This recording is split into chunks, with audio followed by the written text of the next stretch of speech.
اعوذ باللہ من الشیطان الرجیم بسم اللہ الرحمن الرحیم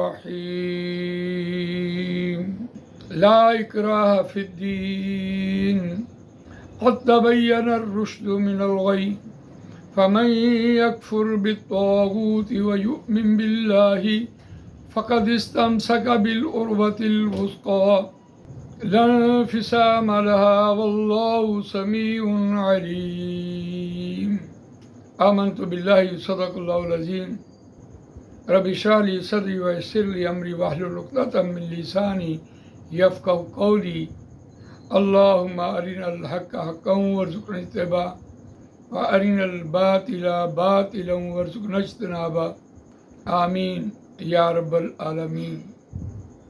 دوستو اور بزرگوں، سورہ بقرہ آیت نمبر 256 آپ کے سامنے تلاوت کی ہے، اور یہ تیسرے پارے کا دوسرا رکوع زیر مطالعہ ہے۔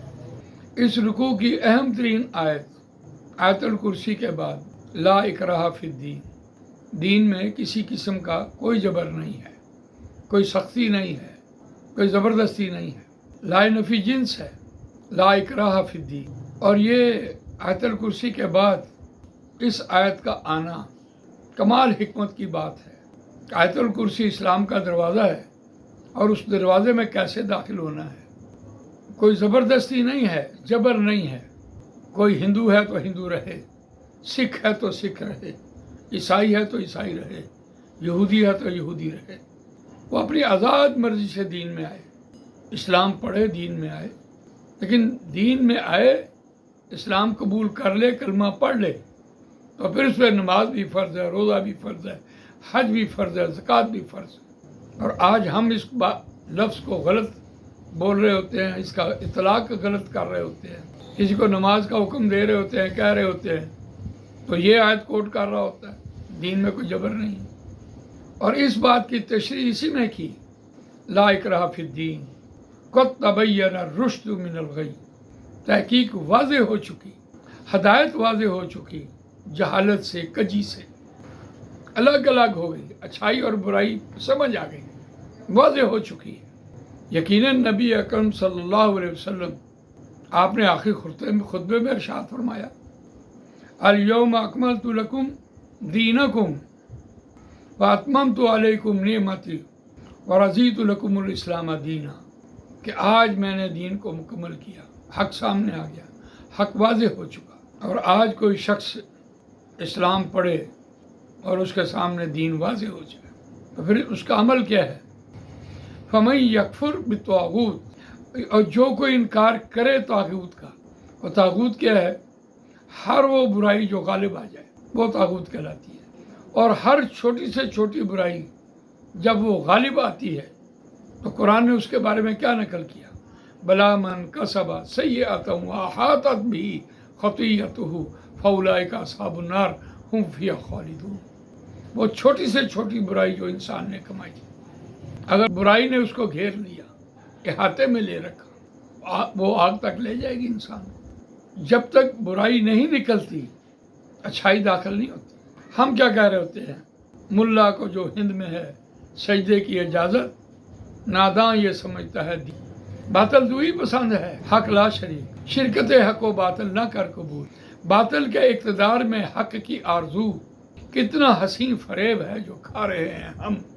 فَمَن یکفر بالطاغوت وَیُؤْمِن بِاللَّهِ، اور ایمان لائے اللہ پر۔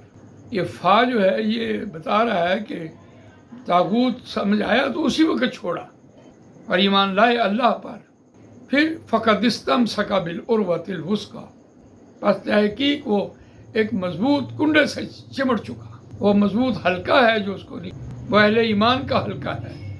ہو حلقہ یاراں تو برشم کی طرح نرم، رزم حق و باطل ہو تو فولاد ہے مومن، ایسا مضبوط حلقہ۔ اب حلقہ اسے نہیں چھوڑتا۔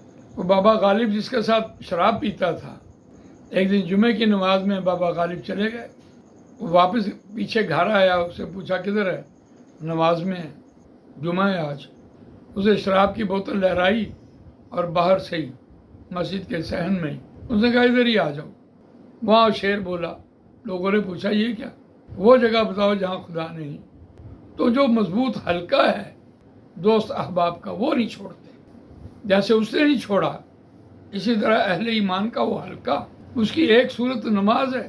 رسول اللہ صلی اللہ علیہ وسلم نماز کے بعد پوچھتے صحابہ کے بارے میں، فقد استمسک بالعروۃ الوثقی، ایسا کنڈا وہ چھوٹتا نہیں اس سے.